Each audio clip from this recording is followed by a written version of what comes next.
Video like जरूर कर लीजिए और ऐसे वीडियो लगातार फ्री में पाने के लिए चैनल को तुरंत सब्सक्राइब कर लीजिए और बेल आइकन को जरूर टैप कर लीजिए ताकि आगे भी सारे वीडियो आपको मिलते रहे। यूट्यूब में फॉलो करते हैं तो प्लीज ये वाला फ्री टेलीग्राम चैनल जरूर ज्वाइन कर लीजिएगा। सारे नोटिफिकेशन सारे अपडेट यहीं पे आते हैं, ध्यान रखिएगा। नमस्कार दोस्तों, स्वागत है आप सभी का ऑनलाइन एग्जाम प्रिपरेशन पर which is the part of study for civil services. दोस्तों आज के वीडियो में हम देखने वाले हैं महारत्न और नवरत्न कंपनियां। और जैसे कि भारत में कितनी है, 12 महारत्न हैं, 13 नवरत्न कंपनियां हैं और मिनी रत्न तो बहुत सारी हैं। तो इनकी बेसिक कंडीशन क्या होती है उसको हम देखेंगे और साथ ही साथ कंपनियों के नाम और स्थापना वर्ष को देखेंगे। चलिए स्टार्ट करते हैं। ये आपका जो वीडियो है हर एक एग्जाम के लिए इंपॉर्टेंट है क्योंकि ये इकोनॉमिक्स का या फिर करंट अफेयर का पार्ट भी बन सकता है और ये हर एग्जाम में पूछ लिए ही जाते हैं ऐसे प्रश्नों को। अब सबसे पहले यहाँ दिया गया Indian oil corporation limited. Indian oil corporation limited ये जो कंपनी है आईओसी इसको कहा जाता है शॉर्ट फॉर्म में, 1964 में ये स्थापित हुई थी। इसके बाद है national thermal power corporation limited, national NTPC जिसको कहा जाता है। इसकी स्थापना 1975 में हुई थी और इसको महारत्न की श्रेणी में 2010 में रखा गया। और इंडियन ऑयल कॉरपोरेशन आईओसी भी 2010 में ही महारत्न की इसमें श्रेणी में आई थी। नई दिल्ली में इन दोनों के मुख्यालय हो जाएंगे।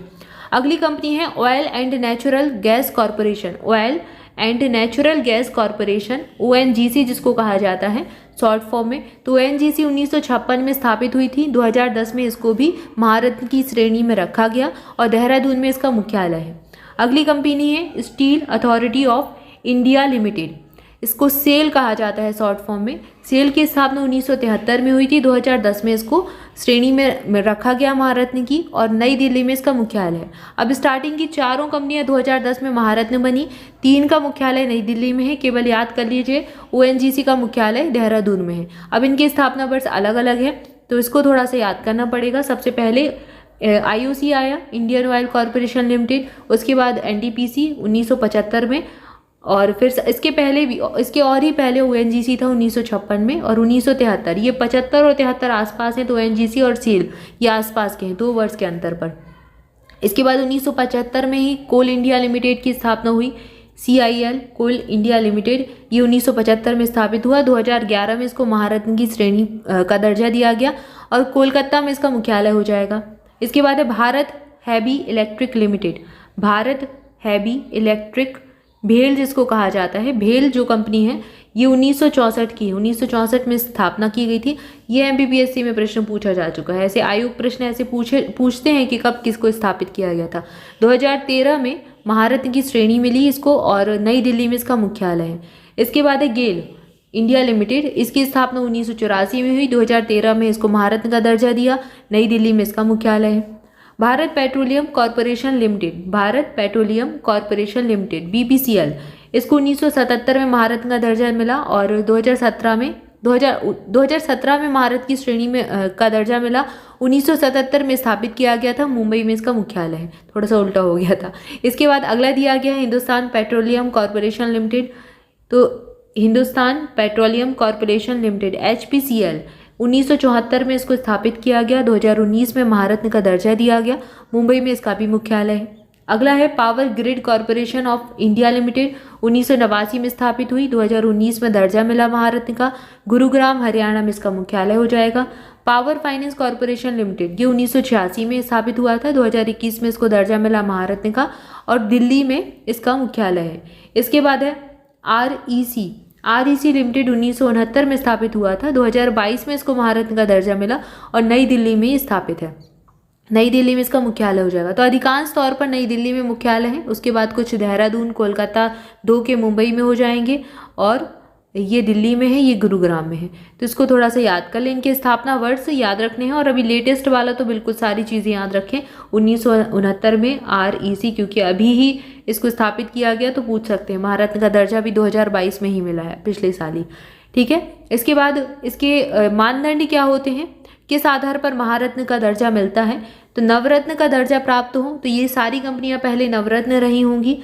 भारतीय स्टॉक मार्केट में सेबी विनियमों के तहत न्यूनतम निर्धारित पब्लिक शेयरधारिता के साथ सूचीबद्ध भी हो। ठीक है, तो स्टॉक मार्केट में भी सूचीबद्ध हो। पिछले 3 वर्षों के दौरान, अब ये कंडीशन एग्जाम में अक्सर पूछी जाती हैं, पूछ लेंगे निम्नलिखित में से दिए गए जो ऑप्शंस हैं, कथन है, उनमें से महारत्न का दर्जा के लिए कौन सा मानदंड सही नहीं है, कौन सा सही है। तो ऐसे प्रश्नों के लिए तैयार रहना है। पिछले 3 सालों में, अब देखो 3 साल की अवधि है यहाँ, इसको थोड़ा सा ध्यान दें। 3 साल की अवधि के दौरान 25,000 करोड़ रुपए से अधिक का औसत वार्षिक कारोबार हो। 3 वर्षों के दौरान ही औसत वार्षिक निवल संपत्ति जो है ये 15,000 करोड़ से अधिक हो।